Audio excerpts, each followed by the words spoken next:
है, कट गई क्या? रात को 12-12 बजे तक जो है यही काम चलता था। नेक्स्ट डे फिर, इसके बाद ताउम्र चलता था। मुझे बड़ा बोरिंग प्रोसेस लगता था, इसलिए मैंने इसमें डिसाइड किया कि मैं नौकरी करूंगा। तो उसी को लेने के लिए मैंने पढ़ाई लिखाई किया।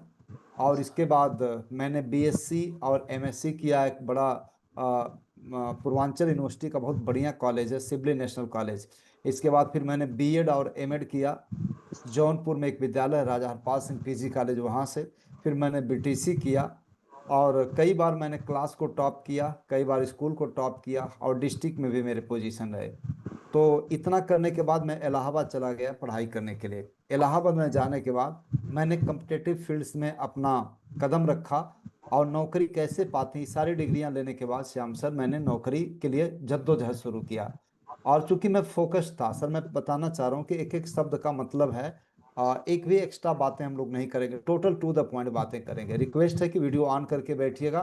टोटल फोकस आप लोग जो है ना अपने मोबाइल फोन पर या अपने लैपटॉप पर करिएगा। तो मैंने क्या काम किया कि वहां जाने के बाद टोटल फोकस कर दिया कि मैं क्यों आया हूं, नौकरी हासिल करने के लिए। तो मैं 18 महीने रहा, 18 महीने मैंने 14 रिटर्न से निकाला, जो अपने जनपद का एक रिकॉर्ड है। इसके बाद श्याम सर, मैं उसमें ग्राम विकास अधिकारी, जो मेरे बाबूजी का पोस्ट था, वही मैंने ज्वाइन किया, ग्राम विकास अधिकारी, विलेज डेवलपमेंट ऑफिसर। ज्वाइन करने के कुछ दिन बाद ही मैंने उसको रिजाइन इसलिए किया कि मेरे पास और भी बहुत सारा विकल्प था। कंडीशन ये थी कि इनमें से किसको ज्वाइन करें, किसको रिजाइन करें। बहुत सारे गवर्नमेंट जॉब्स के मेरे पास ज्वाइनिंग लेटर्स थे ऑलरेडी। तो उसमें से मैंने एज ए टीचर अपने करियर की शुरुआत किया, उसको रिजाइन करके। और इसके बाद उसमें टाइम मिल जाती थी, तो मैंने उसी दौरान इसका अध्ययन किया। एक मित्र के माध्यम से अपॉर्चुनिटी मेरे को देखने को मिली। तो मैंने कंपेयर किया कि एज ए सर्विसमैन और क्या किया जा सकता है। तो मुझे एक बात समझ में आई कि एज ए सर्विसमैन इससे बढ़िया कोई काम नहीं हो सकता। तो मैंने उसके साथ साथ इसको करना शुरू किया। ये मेरी अब तक की सफर रही है। तो जब मैंने इसको देखा, तो वो मैं बताना चाह रहा हूँ कि वो क्या चीज देखा। आपके सामने एक चैलेंज आता होगा, सर मेरे लोग नहीं समझते हैं, आप क्या समझाते हैं कि लोग नहीं समझते हैं। मुझे लगता है कि जो मैंने समझा है, कि वो चीज समझा दिया जा जिसके पीछे पीछे लोग भागते हैं। तो मैंने उस वक्त स्टडी किया था कि व्यक्ति के कंप्लीट जीवन, जैसे मानव जीवन है 80 साल 100 साल जितना भी है, उस कंप्लीट जीवन को एक इसको हेल्दी लाइफ बोला जाए तो क्या क्या चीजें चाहिए। तो बहुत सारी रिक्वायरमेंट, अनलिमिटेड, लेकिन 5 मुख्य चीजें चाहिए। मैंने जो स्टडी किया और मैंने देखा कि वो 5 चीजें पहले हैं क्या, उसकी मैं बातें करूंगा जो मैंने देखा था। और फिर मैंने देखा कि वो कौन सा ऐसा प्लेटफॉर्म है जहां पर कि ये पांचों इकट्ठे मिल जाएगी। तो उसमें देखिए, सबसे पहले चाहिए अपनी जो है ना फिटनेस, शारीरिक स्वास्थ्य। इसको लिख सकते हैं आप लोग। एक व्यक्ति को अच्छे से जीने के लिए, कंप्लीट जो हेल्दी लाइफ है, तो उसमें चाहिए पहला पहला चाहिए शारीरिक स्वास्थ्य। दूसरा चाहिए मानसिक स्वास्थ्य। तीसरा आर्थिक स्वास्थ्य। चौथा सामाजिक स्वास्थ्य। और पांचवा आध्यात्मिक स्वास्थ्य। इसके बारे में मैं डिटेल नहीं जाऊंगा, लेकिन एक बार विचार करिएगा। व्यक्ति के पास पैसा कितना भी हो जाए, लेकिन शरीर में तमाम व्याधियां हैं। भरत झुनझुनवाला का स्टोरी आप पढ़िएगा, बड़े दौलत थे उसके पास, लेकिन व्हील चेयर पर जब पार्टी होती थी तो उसी पर रहता था। बताता था कि मुझे खलता है कि मेरी शरीर अफोर्ड नहीं कर पा रही कि मैं भी इस पार्टी का एंजॉय करूं। तो सबसे पहले क्या ना, कि शरीर सही होनी चाहिए। दूसरा चीज मानसिक स्वास्थ्य, यानी दिमाग में उलझन ना हो। बहुत सारे चीजों को लेकर के उलझन होती है, जैसे संस्कार अच्छे नहीं है, इनकम का जरिया टेम्परोरी है। तो आप एक पीस ऑफ माइंड जिंदगी को एंजॉय कर पाए। जैसे पैसा बहुत है, लेकिन बराबर चिंता में बैठे, कहीं और है, दिमाग कहीं और रहता है। तो आपके पास पीस ऑफ माइंड। तीसरा चीज आर्थिक स्वास्थ्य, जिसको बोलते हैं फाइनेंशियल फ्रीडम, आर्थिक आजादी। मैं इसकी बात करूं, और मुझे लग रहा है कि 90% जनता सिर्फ पैसे के पीछे भाग रही है। हम लोग भी उसी दौर में थे। तो जब मैं इसको समझा, तो मेरे काम करने का और कमाने का बिल्कुल पैरामीटर ही बदल गया। और जो लास्ट चौथा है सामाजिक स्वास्थ्य। आपके पास सब कुछ है, लेकिन सारे के सारे लोग आपके अगल बगल वाले से नफरत करते हैं, ढेर सारे दुश्मन आपने पैदा कर दिया है। तो भी निश्चित रूप से कहीं ना कहीं जिंदगी प्रभावित होगी। और लास्ट है आध्यात्मिक, स्पिरिचुअल हेल्थ। एक व्यक्ति की जो है ना, कहा जाता है कि जब सब कुछ पा लेते हैं तो एक इच्छा होती है कि अब मोक्ष को मैं पाऊं। तो ये 5 स्वास्थ्य की मैं बात करूंगा। लेकिन आज चूंकि बहुत बड़ा सेक्टर है, मैं एक मुद्दे की बात करूंगा आदरणीय श्याम सर। वो मुद्दा होगा आर्थिक स्वास्थ्य, फाइनेंशियल फ्रीडम। मैंने जो समझा, मेरे जिंदगी में जो चीज प्रभावित किया सब, वो ये कि एक व्यक्ति काम क्यों करता है। जैसे गवर्नमेंट, आज मैं प्रिंसिपल हूँ गवर्नमेंट विद्यालय में, जहाँ पर कि सरकार मुझे 1,25,000 महीने की देती है। मेरा जो विद्यालय है अपने जनपद के ऐसे स्कूलों में है कि कई बार जो है जिले को टॉप किया है, मंडल को, कमिश्नरी जहाँ 3 जिले होते हैं उसको टॉप किया, रीजन तक मेरी टीमें गई है। तो मैं अपने यहाँ साइंस टीचर भी हूँ, मैं प्रिंसिपल भी हूँ विद्यालय का, और पार्ट टाइम में इस महा अभियान को मैं लेकर के लीड कर रहा हूँ, जो कि इंडिया के लगभग मैक्सिमम प्रांतों में अपनी टीम फैली हुई है। तो मैं बताऊंगा कि जैसे 1,25,000 मुझे सरकार देती है, उसके लिए मुझे 8 घंटे देना होता है, लेकिन पार्ट टाइम में मैंने इसको किया है, करोड़ों रुपया मेरी टीम में बढ़ता है एक महीने का। 5,000 रुपए के लिए कुछ हमारे टीम के कुछ साथी 2-4 साल पहले 5,000 के लिए मोहताज थे। साइकिल में टायर बदलवाने के लिए पैसे नहीं थे, लेकिन आज वही लड़के टीम में लोगों को हर महीने कार का चाबी गिफ्ट करते हैं, कार का फीता काटते हैं। उनके पास तो है ऑलरेडी, लोगों के जो है ना सूनी सानी जिंदगी में खुशियां बिखेर रहे हैं।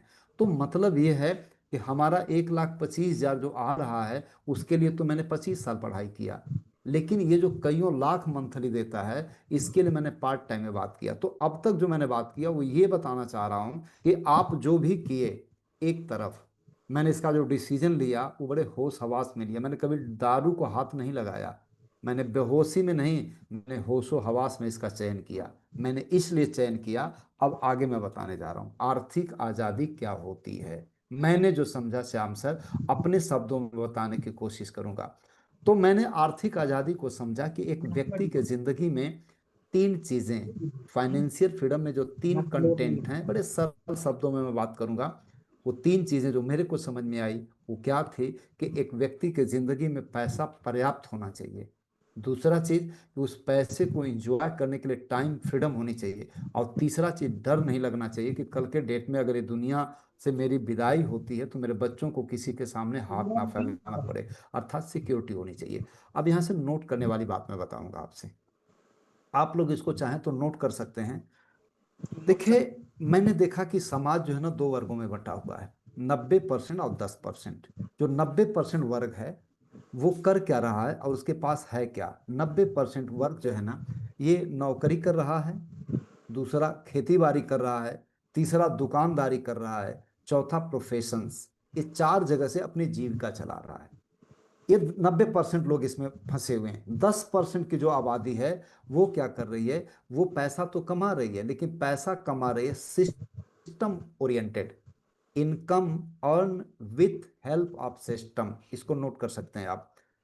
अब मैं एग्जांपल बता रहा हूं, एक एग्जांपल से मैं बात करूंगा कि जैसे एक व्यक्ति है, नौकरी से कहीं कमा रहा 1,00,000 रुपए, और एक व्यक्ति के पास पेट्रोल पंप है, 1,00,000 रुपए वहां से कमा रहा है। समझने की बात, आप सबसे मैं एक प्रश्न पूछूंगा, 1,00,000 दोनों को आ रहा है, नौकरी वाले को भी और 1,00,000 पेट्रोल पंप मालिक को भी आ रहा है।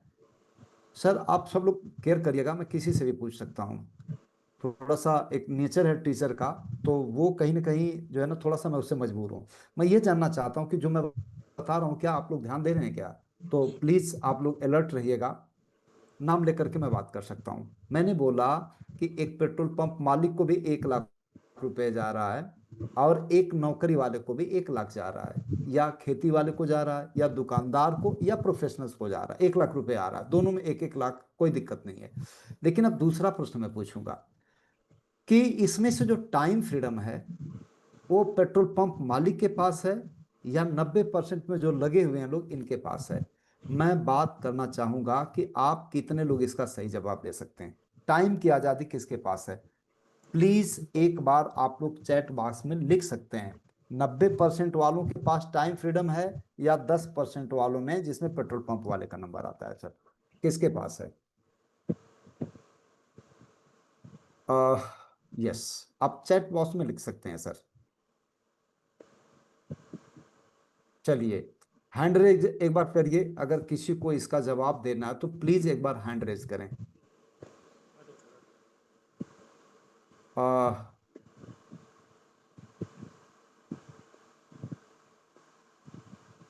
मैं आप लोगों में से बात करूंगा शशि सिंह। बहन जी प्लीज एक बार आप आए। शशि सिंह। सर 10%। 10%।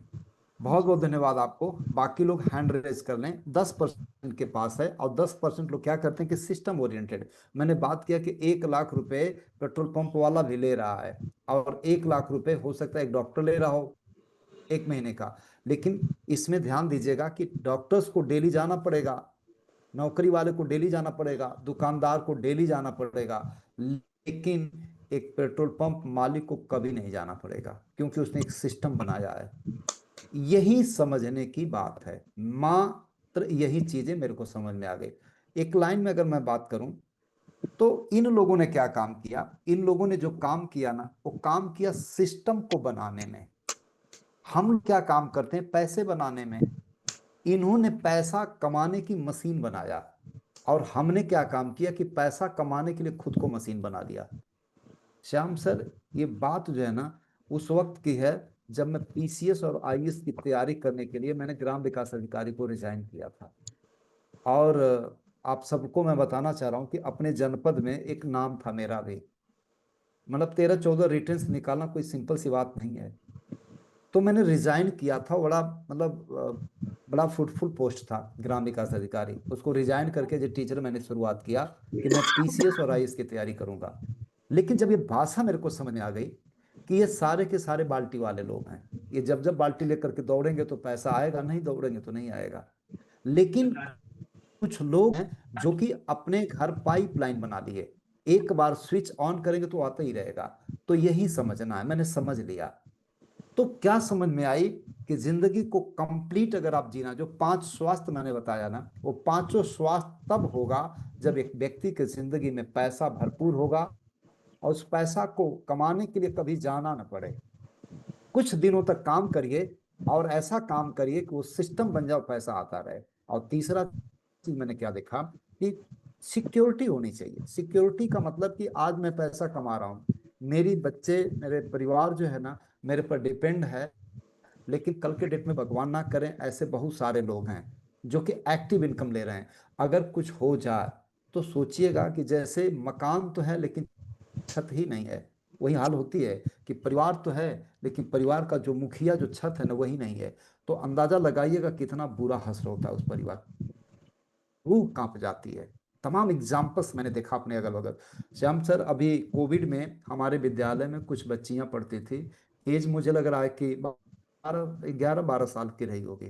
कोविड में फादर साहब नहीं रहे उनके, और जब नहीं रहे ना तो माँ को जो है ना परिवार की जीविका चलाने के लिए लोगों के खेतों में काम करने जाना पड़ा। जो लड़की कभी घर से बाहर नहीं निकलती थी, आज वो बहू जो है ना बच्चों का पेट पालने के लिए छोटे छोटे बच्चों को छोड़ करके चली जाती थी।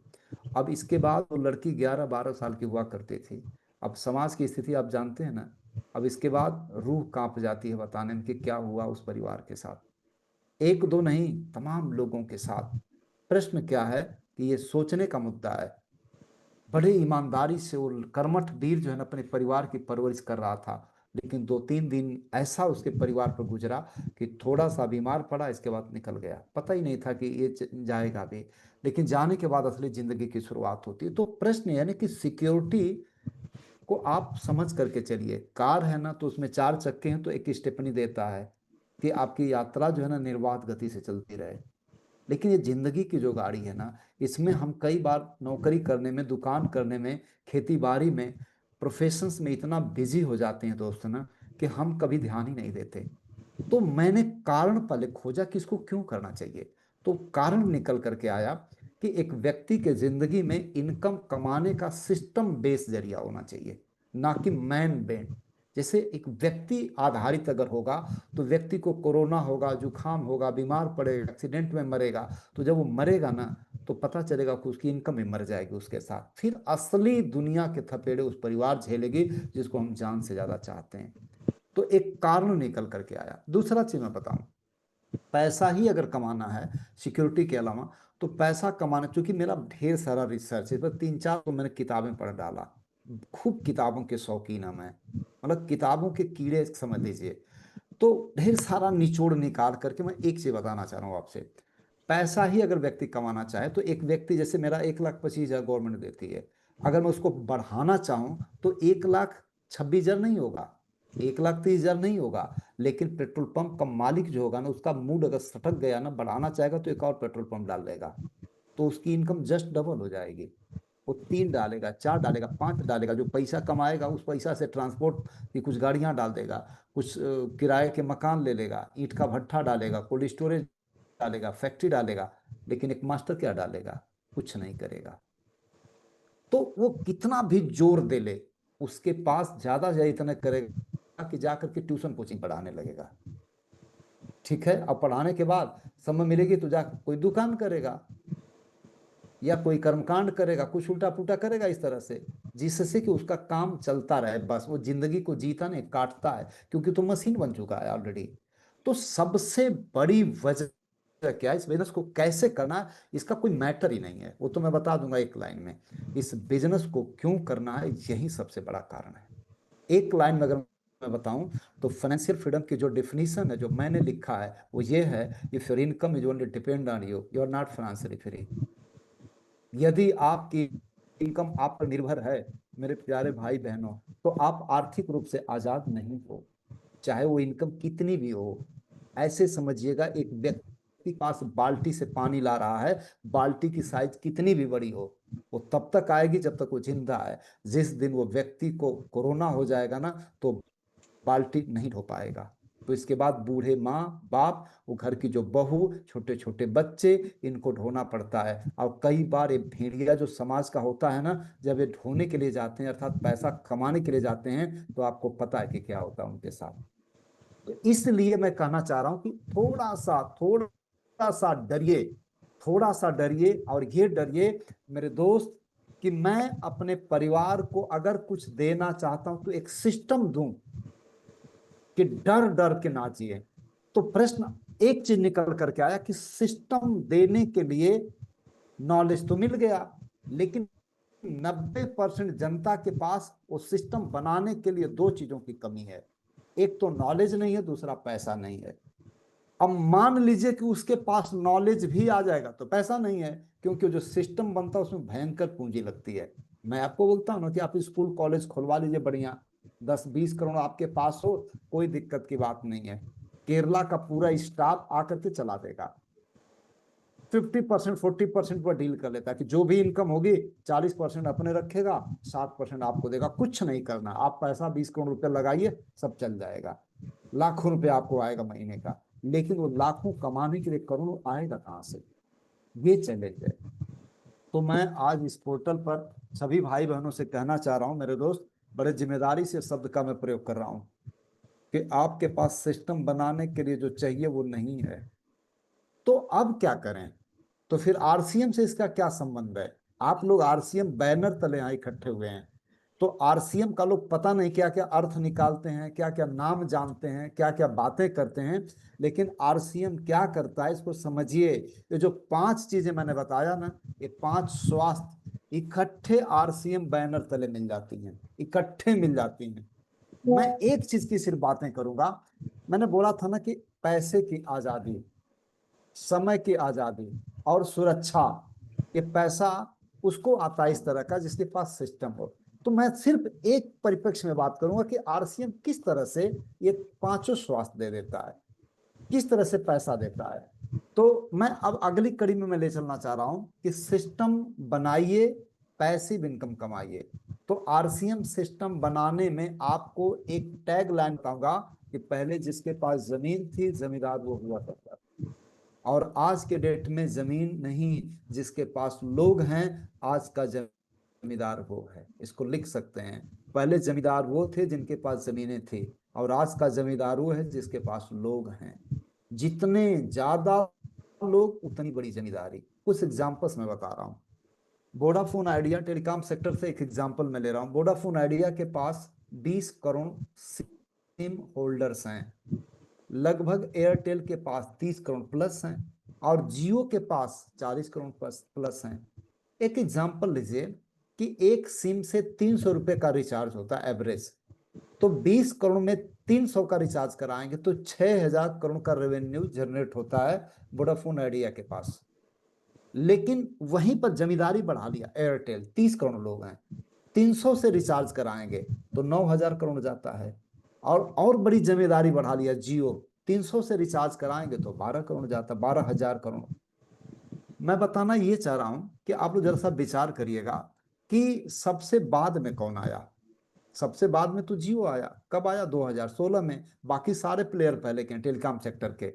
लेकिन उसने इस बात को समझ लिया था कि सबसे बड़ा जमींदार वो जिसके पास लोग हैं। अब लोगों पर काम शुरू किया और इतना बड़ा प्लेयर कि इसने जो है लोगों को इकट्ठा करने के लिए सारी टेक्निक का इस्तेमाल किया। कहा कि लोग 2G दे रहे हैं ना, मैं 4G दूंगा। लोगों को रिचार्ज काफी महंगा होता था और इसने कहा कि हम 3 महीना फ्री देंगे। इसके बाद उसने बोला कि 3 महीने और फ्री। सितंबर 2016 में आया और अप्रैल 2017 तक इसकी श्यामसर चली थी, पूरी इंडिया जानती है। लेकिन इतना एग्रेसिव मार्केटिंग किया, एक सिर्फ इसके दिमाग में था कि आज का जमींदार वो है जिसके पास लोग हैं। श्याम सर ये वर्ड हिला करके मेरे को रख दिया। इसके बाद सितारों को उतार दिया। लोग जो है ना पोस्टर बैनर का सहारा लेते थे, लेकिन एग्रेसिव प्रचार करना शुरू किया जियो। और आपको पता है कि दे धनाधन करके पूरा क्रिकेट और इसके बाद पूरी हस्तियों को उतार करके और आज सबसे बाद में आया, लेकिन सबसे बड़ा प्लेयर बन गया। तो प्रश्न ये है कि कॉन्सेप्ट पहले क्लियर होना चाहिए कि मैं इसको कर क्यों रहा हूं। तो मैंने क्या सोचा कि आज जिसके पास लोग हैं, आज का जमींदार वो है। तो लोगों को लाने के लिए लोगों को सिस्टम बनाना पड़ता है। जैसे एयरटेल अगर 30 करोड़ लोगों को लाया तो 30 करोड़ लाने के लिए उसने कई हजार करोड़ रुपया सेटअप बनाने में डाला। 2 लाख करोड़ रुपया जियो ने लगाया, तब जा करके 40 करोड़ को सिम बांट पाया। यहीं पर समझना है कि आरसीएम क्या देता है। आरसीएम हमको देता है कि आपको सिस्टम बना करके दे दिया, सेटअप दे दिया है, आपको सिर्फ लोगों को लाना है। एक एग्जांपल मैं बताऊं, जैसे श्याम सर अगर जियो या एयरटेल या वोडाफोन आइडिया अगर अपने शहर में सिम बांटना चाहे तो वो वहां के लोगों को हायर करता है और बोलता है कि तू सिम बांट, एक सिम पर 100 रुपया मिलेगा। मान लीजिए कि 10 या 100 सिम किसी ने बांट दिया, तो जब 100 सिम बांट देगा तो उसको 100 रुपए के हिसाब से 10,000 मिल गया। इसके बाद कुछ नहीं मिलेगा। इसके बाद कहानी वहीं खत्म हो जाती है। लेकिन यही समझने की बात है कि आरसीएम की शुरुआत यहीं से होती है। अब आरसीएम का टावर आदरणीय टीसी जी ने लगवा रखा है। टावर यहाँ का मतलब क्या है? यहाँ के जो पिकअप सेंटर्स हैं, WWQ हैं, यही टावर है। हमको क्या बांटना है? सिम बांटना है। टावर तो उन्होंने लगवा दिया और सिम हमको बांटना है। यही समझिए। इसको लोग कहते हैं कि जोड़ने का काम है, कदम जोड़ने का काम है। जोड़ने वाला काम कौन करता है? जोड़ने वाला काम हमारे यहाँ उत्तर प्रदेश की मैं बात करूं तो बहन मायावती जी ने जोड़ने का काम किया। जब लोगों को जोड़ दिया तो 5 साल तक यहाँ की वो मुख्यमंत्री बनी। इसके बाद जोड़ने वाला काम अखिलेश जी ने शुरू किया तो 5 साल तक वो मुख्यमंत्री बने। ये जोड़ने वाली भाषा जब समझ में आ गई तो आदरणीय आदित्यनाथ योगी जी ने जोड़ने वाला काम शुरू किया। लगातार 2 बार से सीएम है। तो जोड़ने वाले काम को समझते क्या है? स्कूल लोगों को जोड़ रहा है कि हमारे यहाँ 2,000 लड़के हैं ना तो 2,500 हो जाए। अभी आपने देखा कि जियो ने तोड़ करके जोड़ा। उसने उसने एयरटेल से तोड़ा। उसने जो है ना टेलीनार को जोड़ दिया, यूनिनार को तोड़ा, टाटा डोकोमो को तोड़ा, तोड़ करके अपने तरफ जोड़ा। तो ये जोड़ने वाले शब्द से आज के डेट में ना हम लोग मोहब्बत करेंगे, प्रेम करेंगे। मैं लॉजिकली बता रहा हूं। जैसे नेटवर्कर शब्द की अगर मैं बात किया जाए तो कुछ लोग शर्मा जाते हैं, कुछ लोगों को शर्म आने लगती है। मैं प्राउड की बात कर रहा हूं कि हम लोगों की श्रेणी वो हो गई है जो जियो एयरटेल वोडाफोन बड़े बड़े दिग्गजों को जो नसीब नहीं वो हमको मिला है।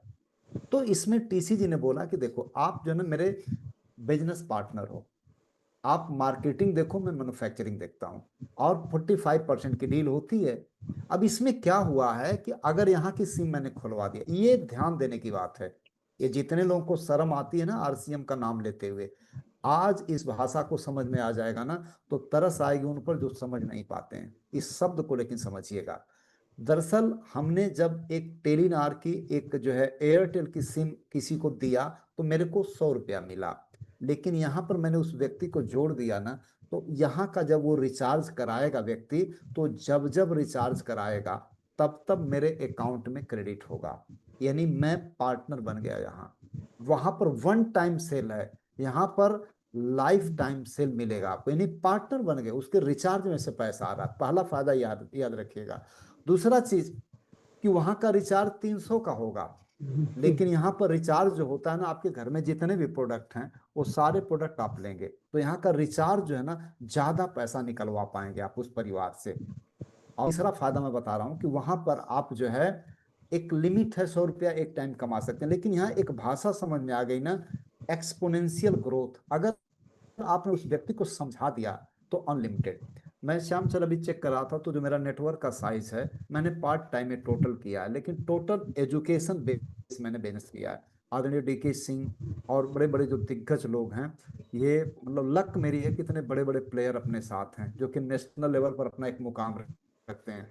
तो ये सारे लोग मिल करके इतना मतलब इसको स्मूथली बिल्डअप करते जा रहे हैं। ये भाषा में बताना जा रहा हूँ कि हमने उनको नेटवर्क की पावर अगर सिखा दिया तो ये टोटल अनलिमिटेड होगा।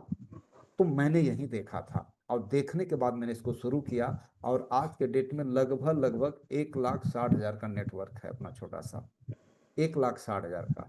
और मैंने टोटली पार्ट टाइम में बिल्ड किया। नियर अबाउट 100 टेक्निकल अचीवर्स अपने टीम में आज के डेट में हैं, और मुझे लग रहा है कि करीब करीब 600 प्लस जो है रॉयल्टी और स्टार पिन अचीवर्स हैं अपने टीम से। तो प्रश्न क्या है कि ये वो लोग हैं ना जो कि कभी कुछ लोग 5-5 हजार रुपए के लिए मोहताज हुआ करते थे, लेकिन आज के डेट में उनकी इनकम 4-4 लाख 5-5 लाख रुपए मंथली की है, जो 5 हजार रुपए के लिए मोहताज हुआ करता था। तो इस पर विचार ये करना आप सभी लोगों को कि मान लीजिए कि आरसीएम के साथ अगर ये आ गए तो इनकी जिंदगी विथ आरसीएम और विदाउट आरसीएम में फर्क क्या पड़ा। सिस्टम क्या था, सिस्टम ये इनके साथ आया कि ये जब इसके साथ आ गए तो इन्होंने अपना एक सिस्टम बना दिया। मैंने बोला ना कि पेट्रोल पंप क्या है ना, एक सिस्टम है। स्कूल एंड कॉलेजेस के मालिक हैं तो एक सिस्टम है, फैक्ट्री एक सिस्टम है।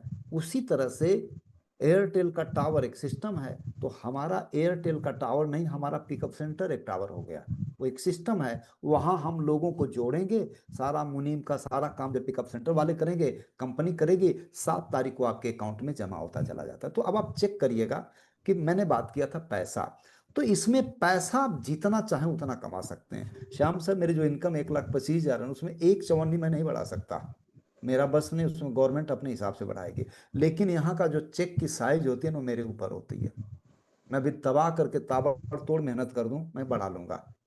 कितना बढ़ा सकता हूँ इसका कोई अंदाजा नहीं। जैसे एक दुकान कोई खोलता है एक बाजार में, तो उस बाजार के पर्टिकुलर ग्राहक ही हुए, लेकिन आरसीएम में मैं बताना चाह रहा हूँ कि मैक्सिमम जो प्रांत है इंडिया का, ये फैला हुआ अपना। अभी पता चला है कि कुछ और बिजनेस वालों, एक सेकंड के बाद कुछ और है।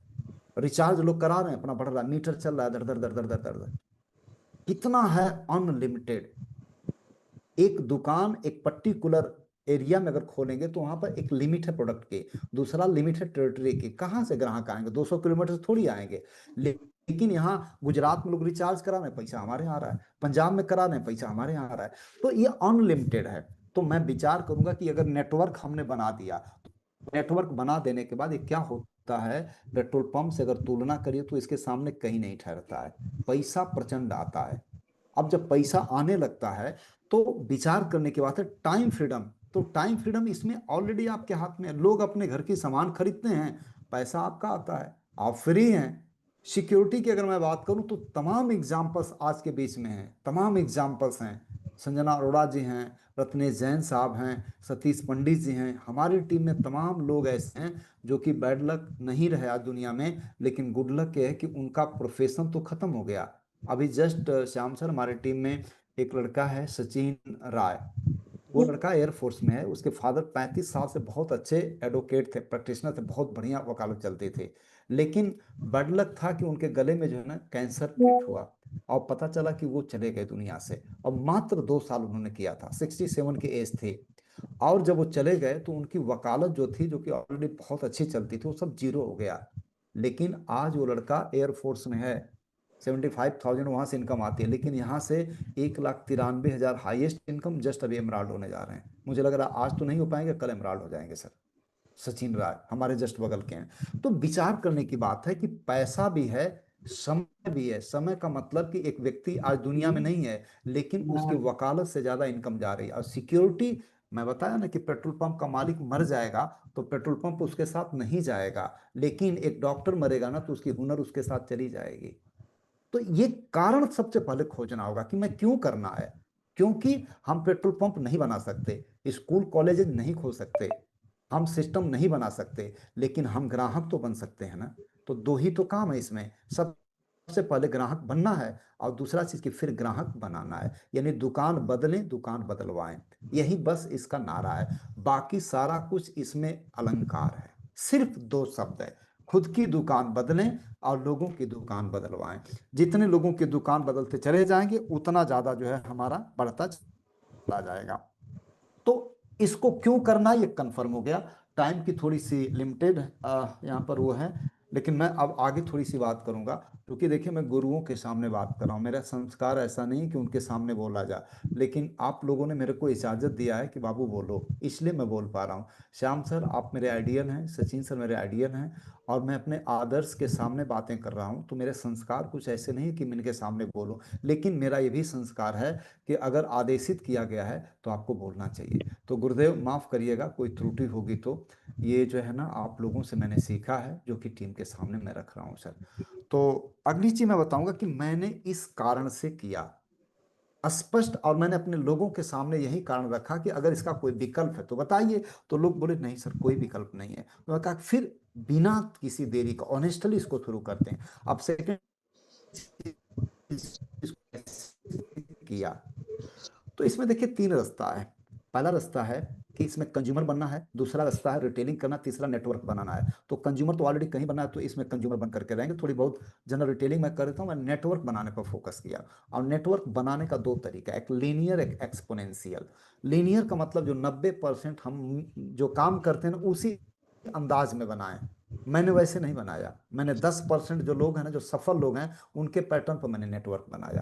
तो सेकंड जो है ना, नेटवर्क 10% के जो पैटर्न पर आता, उसमें क्या है ना कि बिजनेस विथ डुप्लीकेशन, हम अपने डुप्लीकेट्स तैयार करते चलेंगे।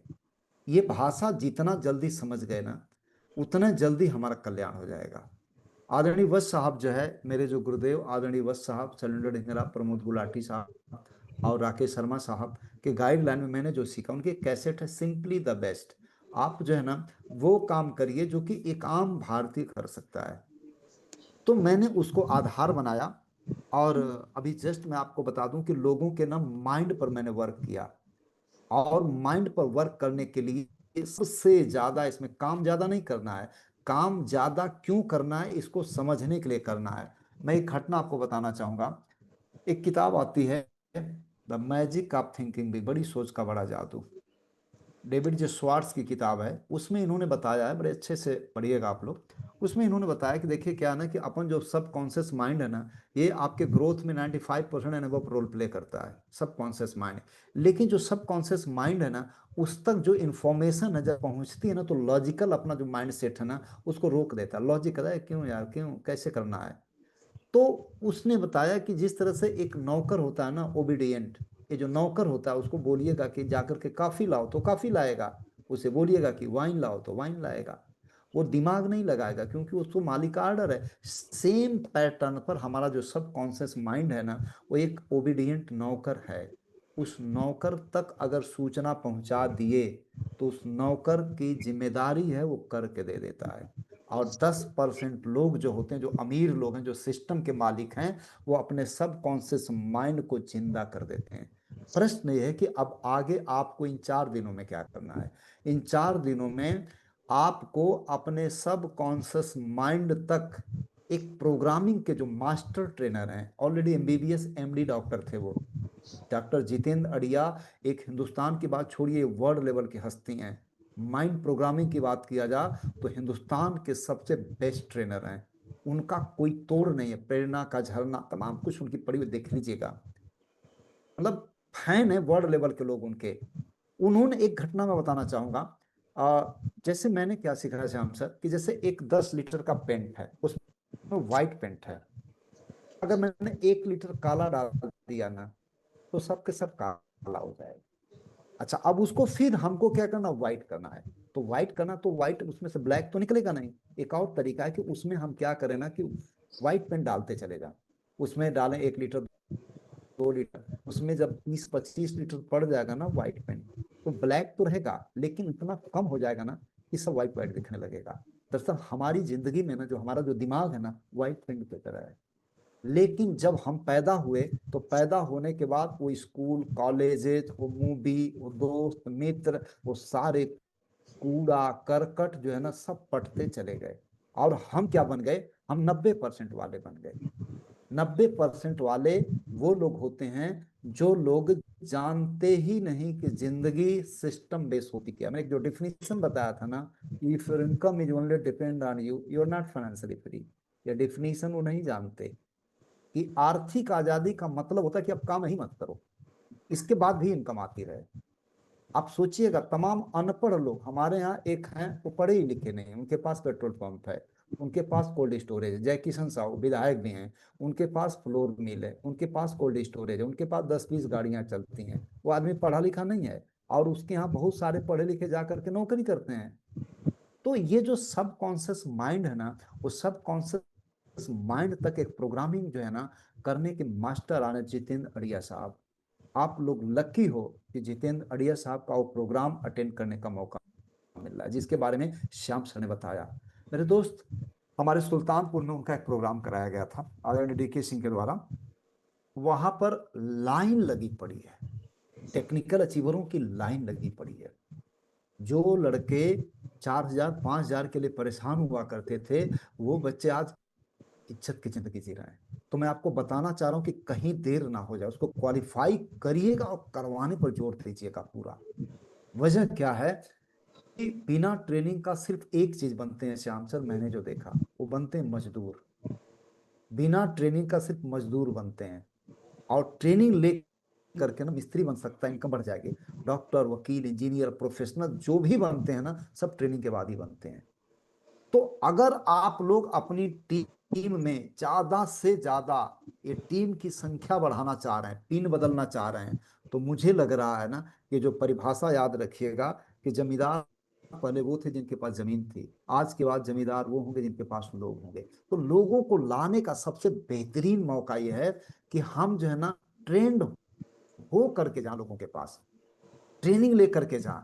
आप समझिएगा कि हमारे टीम में कुछ लोग 5 साल से जुड़े हुए हैं, बेचारों का बिगिनर नहीं आ रहा है, और हमारे यहाँ 9-9 महीने में टेक्निकल निकाल दे रहे हैं।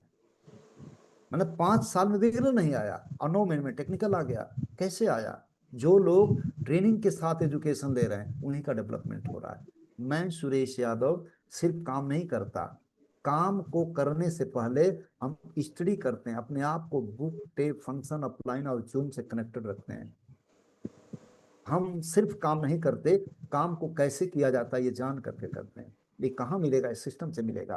तो आज के डेट में आप सब लोग जो है ना, दो जगहों से कनेक्ट, एक तो परिवर्तन यात्रा जो अक्टूबर में आपके तरफ आ रही है, पूरा जन सैलाब, एक एक आदमी को नहीं समझ में आ रहा RCM ना, उस व्यक्ति को आप सिर्फ किसी भी तरह से डेली बात करिएगा कि भैया, उस दिन जो है ना, आपका साथ मुझे चाहिए। उस दिन जो परिवर्तन यात्रा जब आपके यहाँ रायपुर छत्तीसगढ़ से गुजरेगी, तो उस दिन के लिए जैसे घर में शादी विवाह का निमंत्रण दिया जाता है, उस दिन आप लोग निमंत्रण दीजिएगा। 15 अक्टूबर को आपके यहाँ आएगी ये परिवर्तन यात्रा। और उसमें आने के बाद लोगों को समझ में आएगा कि मैं तो काफी देर कर दिया।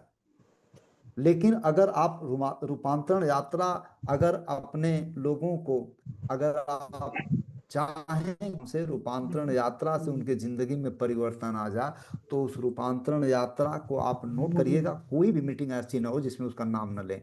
और इसके बाद जितेंद्र अड़िया साहब का जो प्रोग्राम होने जा रहा है, इस प्रोग्राम को लेकर के ये समझ लीजिएगा कि प्राइस लेस, इसका कोई मोल नहीं लगाया जा सकता, क्योंकि मैं जानता हूँ जहां इनका प्रोग्राम हुआ है, उस प्रोग्राम में बिल्कुल बाढ़ सी आ गई है पीने चोरों की। तो कुल मिला जुला करके हम सबसे पढ़ेंगे, फिर उसका परिणाम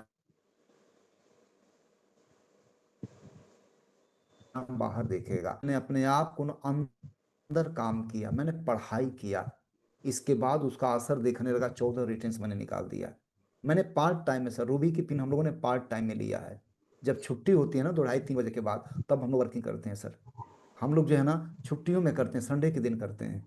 और हमारे टीम में कुछ फुल टाइमर हैं बेचारों का, रॉयल्टी के लिए 4 4 साल से अड़े पड़े हैं। तो वो सिर्फ और सिर्फ एजुकेशन से होगा। तो मैं आप सभी लोगों के बीच में, बातें तो बहुत सारी हैं, मैंने फिर से बता दिया कि इतना संस्कार हमको मिला है कि हम अपने गुरुजन के सामने जो भी बात करेंगे बड़े विनम्रता पूर्वक। और मैं सर लकी हूँ कि आज मैंने बात आप लोगों के सामने किया, जिनको मैं अपना आदर्श मानता हूँ। और ये टीम बड़ी लकी है कि आप लोगों के गाइडलाइन में सीख रही है सर। और देव, आपके आशीर्वाद से जैसे तमाम बाढ़ आई हुई है, इधर भी लगा हुआ है, और मीटर चल रहा है बिल्कुल। आशीर्वाद सर बनाए रखिएगा। और आप सभी जो ऑडियंस हैं, जितने भी हमारे भाई बहन हैं, मैं आपसे यही कहूंगा कि बड़ी श्रद्धा पूर्वक देखिए। परमात्मा को ना कोई देखा नहीं है, लेकिन मैंने देखा है। अगर आप चाहें तो आपको भी मैं दिखा सकता हूँ।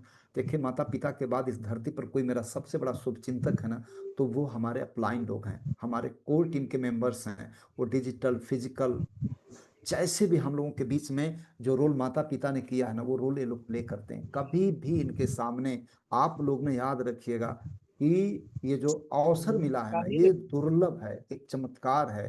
क्योंकि कोई मौका ही नहीं था 90% के पास के सिस्टम बना पाए। ये अगर मिला है ना, तो अपने गुरुजन के आशीर्वाद से मिला है। और मैं आपको बता रहा हूँ कि हमारे यहाँ जो संस्कृत है इस तरह से कि कहा गया ना कि गुरु गोविंद दो खड़े काके लागू पाँव। भक्त जो था, जो शिष्य था ना, वो दुर्लभ, वो ऐसी स्थिति में फंस गया था कि मैं किसको पहले प्रणाम करूं। तो बलिहारी गुरु आपने गोविंद दियो बताया। तो जो गुरु की महिमा है ना, उसकी महिमा को गोविंद नहीं बताया कि क्यों चिंता करते हो, आप इन्हीं को श्रेष्ठ मानो, क्योंकि यही सारे साधनों से आपको अवगत कराएंगे। तो आप लोग जो है ना, भगवान का एक रूप देखिए। क्योंकि जो हम देख नहीं पाते हैं ना, उसका दर्शन हमारे गुरुदेव कराते हैं। तो मैं बड़े श्रद्धा पूर्वक आप लोगों के बीच में पुनः जो है इनवाइट करूंगा एक हिंदुस्तान के आइडियल मेंटर, अपने भी आदरणीय श्याम अग्रवाल सर को, और भैया सचिन अग्रवाल सर को। प्लीज सर आप आएं और लोगों को आशीर्वाद दें। मेरे तरफ से अगर कोई त्रुटि होगी तो गुरुदेव मैं क्षमा चाहता हूँ, प्लीज। बहुत बहुत धन्यवाद सुरेश सर, बहुत ही शानदार, बहुत ही माइंड ब्लोइंग आपका प्रोग्राम रहा, educational and as well as motivational. मतलब मैं केवल इसको एजुकेशनल नहीं कहूँगा, it is educational as well as motivational. तो जो चीज़ें आपने अपने पंच लाइन कही, मैं उसी पंच लाइन को ही रिपीट करना चाहूँगा कि पहले जमींदार वो था जिसके पास ज़मीन थी, और आज का जमींदार यानी कि आज का सफल आदमी वो है जिसके पास में लोग हैं। और लोगों को लाने के लिए एक सिस्टम चाहिए होता है, और वो सिस्टम खड़ा करना एक आम आदमी के बस की बात नहीं है। मैं सचिन सर जो मेरे ग्रेट मेंटर, वो हमेशा एक चीज कहते हैं कि लखपति को करोड़पति बनाने के मार्केट में बहुत सारे तरीके हैं, करोड़पति को अरबपति बनाने के मार्केट में बहुत सारे तरीके हैं, लेकिन एक आम आदमी के हाथ को पकड़कर ऊपर उठाने का कोई एक जरिया है, तो उसका नाम आरसीएम है।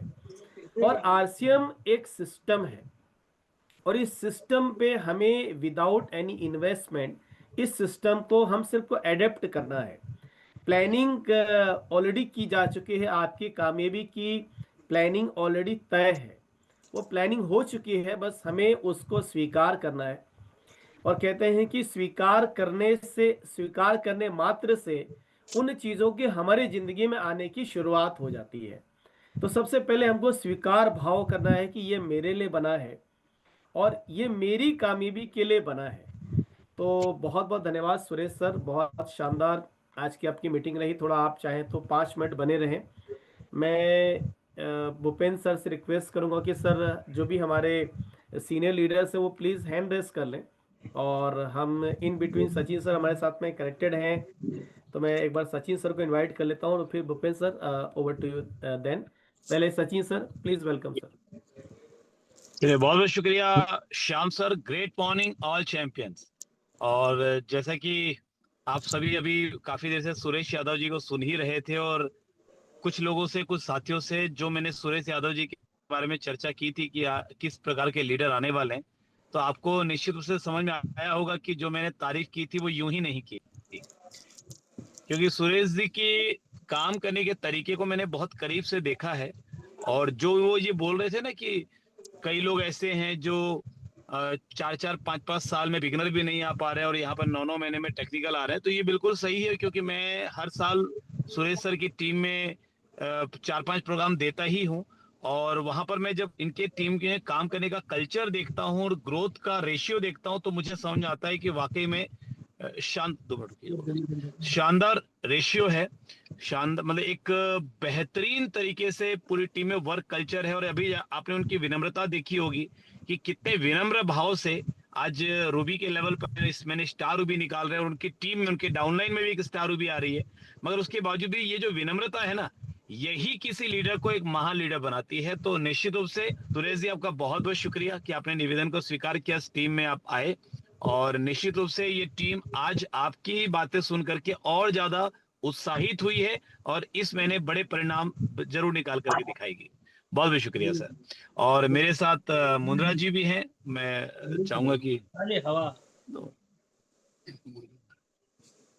बारिश है, बारिश चलिए, हम लोग अभी जस्ट यहाँ की रूपांतरण यात्रा की तैयारियों पे ही लगे हुए हैं, तो बस वहीं से अभी सफर में ही हैं। तो बहुत बहुत शुक्रिया sir. Over to. Bhupendra sir, आप कंफर्टेबल हैं? जी सर, धन्यवाद सर। और निश्चित तौर पे